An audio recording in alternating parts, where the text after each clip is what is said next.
What's up, guys, and welcome back to Tamriel for another ESO house tour. It has been just about a year, I believe, since I first started decorating and sharing my in-room designs. Now, I've made a number of tweaks and changes to each of the in-room designs over the past year. I thought it would be cool to share what I've changed, some of the feedback that I've implemented, and some of the new furnishing pieces that I've added to the designs. I will be showing you each of the in-rooms with the character that I have designed it for. Alright, so kicking things off here with the most recent in-room addition, this is my Argonian Necromancer, who I mostly play as a healer, and he has taken up residence in the Pilgrim's Rest in-room of Leyawiin. And I have decorated this in-room as an art gallery. Of course, we've got lots of the Leyawiin paintings, but I've also included some of the Argonian art and relics that you can collect throughout the game. Now, when I first decorated this in-room, I hadn't unlocked the two companions as house guests yet, so I've added them to the in-room. I also added, I believe, the music box there in the corner, which I turned off for the purposes of this video, and I've rearranged a couple things and added some additional artwork. So I like how this came together, and the first thing I thought when I first unlocked this in-room was that it would make a pretty good art gallery. I really like the layout here, and these walls were just asking for some good artwork, and then this big one just perfectly fit in that window slot. So I'm a little bit sad that I don't have a window, but it's better for the artwork, right? So this is my design for the Pilgrim's Rest in-room. All right, well, let's head to the next one. Okay, on to the second in-room here. This is, of course, Snowmelt Suite in Solitude of Western Skyrim, and this is my Nord Dragon Knight meta tank, all gilded out in the Sovngarde armor. I play him as a tank. This dude is basically unkillable. Now, this was the first in-room that I actually shared here on YouTube. Because of that, there were a few things that I didn't realize. I didn't really have a strong theme to it. I just collected a few Solitude pieces and hadn't given it as much thought as I probably should have. So what I've changed since then is I've sort of dialed in the theming here, gotten rid of a few pieces that I felt were a little bit out of character for this character. It's a weird way to phrase that. I think of this as sort of a Viking retreat, a place where he can come and relax and, rest up for his next dungeon run.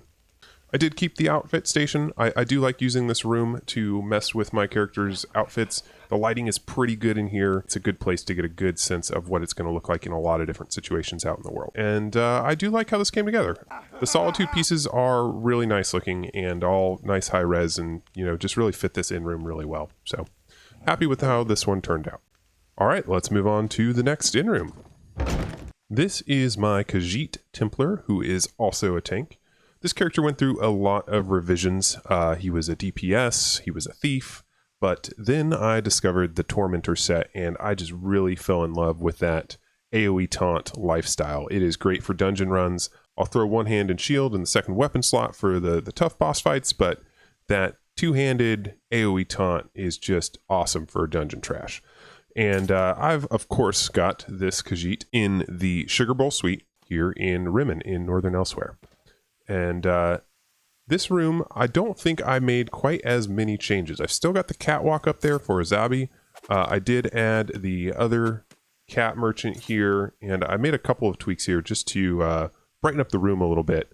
It only felt right to add this treasure here from the Big Elsewhere event when the expansion came out. This corner just felt kind of empty. That, and I like that it's kind of leaning into the like Moon Sugar Den vibe, which was the original theme for the room. He has collected quite the hoard of treasure. The cat merchant and banker, obviously a great fit for this room. I really like this in-room, and I was happy enough with the original design that there were no major changes to be made here. It's just a cozy spot where you can hang out and maybe do a little gambling before you head back out into the world. All right, let's move on to the next in-room. Here we are in the Golden Gryphon Garret, and this is my Dwemer engineer of sorts. He's more automaton than anything, but perhaps there's still a little bit of a Dwemer underneath that shell. And here he is, sans helmet. Now, of course, the Dwemer are not actually a playable race in ESO, so this was done with customization, motifs, and collectibles. Here we are, like I said, in the Golden Gryphon Garret, and this is sort of a Antiquarian study, which I thought was appropriate for this character, obviously making use of some Dwemer instruments as, he scours the world for old relics and artifacts. And that was sort of the original theme for this room as well. I've made a couple of small tweaks and changes, swapped out a few of the furnishings. This little dwarven scarab was a real pain in the ass to unlock. Quite the grind, although the scaly cloth scrap grind is a whole nother level in comparison to that. But one of the big changes that I made was swapping out the staircase here. Originally, I had the Alinor Time-Worn staircase, and this one from Leyawiin just fits much better. It's a much smoother transition to the loft area up here. Just swapped out a couple of the smaller furnishings for ones that felt a little bit more on theme. This is my Dwemer Automaton and his Antiquarian study here in the Golden Gryphon Garret. All right, let's move on to Inn Room number 5. Here we are at the St. Delyn Penthouse, and this is my Maormer Ice Witch. Another race that is not actually playable in the Elder Scrolls Online, but again showcasing sort of the power and flexibility and customization of the collectible system. I think you can make a pretty convincing one here in ESO. So, this was originally designed as a Telvanni research lab, and I've kept a little bit of that look. This Maormer has just sort of taken up residence here, as I don't feel like there's a better inn room for this particular character. I think Vvardenfell is just wild enough, sort of on the outskirts of Tamriel, and it makes sense that a Maormer like this one would end up living here. I've got plenty of pieces from the Vvardenfell expansion. I did rearrange this room just a little bit to make it make more sense. I also unlocked this awesome skull from the Sijic questline, I should say. It talks to you when you interact with it. And a guildie took me on a tour of some of their homes, and I saw this cool technique of using that pipe elbow to sort of cap off the stove and make it look like it's getting piped, or the smoke is getting piped outside the house, which I think is super cool. Back here, we just got a little bedroom, and then I've got an alchemy station over here just to kind of fit the theme, no other reason.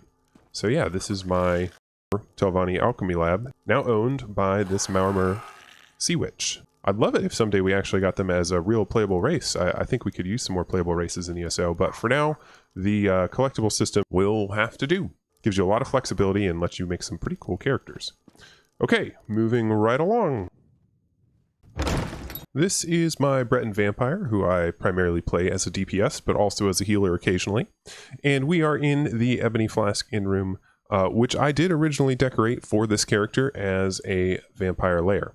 I think I swapped out one of the lights, and I added one of the crow, I think it's the merchant over there, which again just really felt like it fit the vibe. I feel like most of my characters, for some reason, the crows fit better other than the Khajiit. This was actually a design that I thought was really good, but it's actually my least popular in-room tour, and I don't know if that has to do with the design itself, maybe just being so dark, or if this is just a less popular in-room, but I really like how this one turned out. It was shortly after they added all of the vampire furnishings to the game, so I was able to use a few of those, including this bed, one of my favorite beds. I thought it was on theme to add all these books and sort of little treasure coffers and these little goblets of wine or blood, depending on your persuasion, I guess. And then I had just maxed out the vampire skill line as well, so I was able to buy this coffin, which is an achievement furnishing that you are able to purchase after you max out the vampire skill line. This is a small, dark in-room, made even darker by the fact that I boarded up the window, but I think that works really well for a vampire character. The Ebony Flask is, of course, one of the base game in-rooms that you can unlock for free with an Ebonheart Pact character. Let's move along. We got 2 more to go. And next up, we'll be heading to Glenumbra. And here we are at the Rosy Lion Inn. This is, of course, my warrior priest of Meridia. He is a Breton Templar, and this room was set up as sort of a hunter's workshop. I think it was my original inspiration. And I think of all the inn rooms, this is the one that I changed or altered or updated the least. I changed the non-combat pet in the cage. Now, since he is a worshiper of Meridia, it made sense that he would be hunting down and purging creatures associated with Mehrunes Dagon. So this little Drimnikin runt made sense for him to have captured, and I don't know what evil he'll get up to here. But this is the Rosy Lion Inn, and we've got some hunter's tools here. We've got some of the things that he's captured, some of the things that he's hunted down. This is just where he stops in for a minute to refresh his potions and then get back out there and get back to work. Okay, we've got 1 in-room left, and that is, of course, Mara's Kiss, so we will be heading over to the Vukul Guard.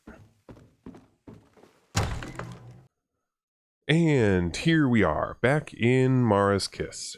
For anyone out there who watched my original video for this in-room, you know I consider this one of the most challenging in-rooms to decorate. It's the first one I purchased, and as such, it's also gone through the most revisions. It's since been abandoned by my main character, and it's been taken over here by this goblin. Or at least this Bosmer masquerading as a goblin. I think the original design was also my most controversial in-room video, as I did not realize at the time that Bosmer do not typically use wood in their furnishings or decorations, and I, of course, had furnished the room with several wooden cups and stools, but I have since been educated and removed them, even though this room is now owned by a goblin. I've also kind of leaned into the more overgrown look as well. I picked up these glowing mushrooms from the luxury vendor a couple weeks ago and went all out on this aesthetic. I've also been trying to find pieces that I can push as close to the door as possible to cover up as much of the in-room's walls and flooring as I can. The bit here by the door that hasn't been covered seems like it can't be covered up, or at least I haven't found the right pieces yet that can be placed in such a way as to cover it up. But I was able to save a couple furnishings on the roof by replacing vines with a Reachman pergola, which covers a little more surface area than the vines do. It was a little bit pricey, but in an in-room like this, I think it's worth it since you only have those 30 slots to work with. I also replaced the 2 wooden stools I had previously with this Merkmeyer bench, so more lore appropriate for the original Bosmer owner and a furnishing slot saved. I do think everyone agreed that the Branch of Fallen Esty Antiquity was lore-friendly enough for a Wood Elf, so I kept it. I did also keep the campfire in the middle. Probably doesn't make a ton of sense inside an in-room, but at this point we're basically living outdoors.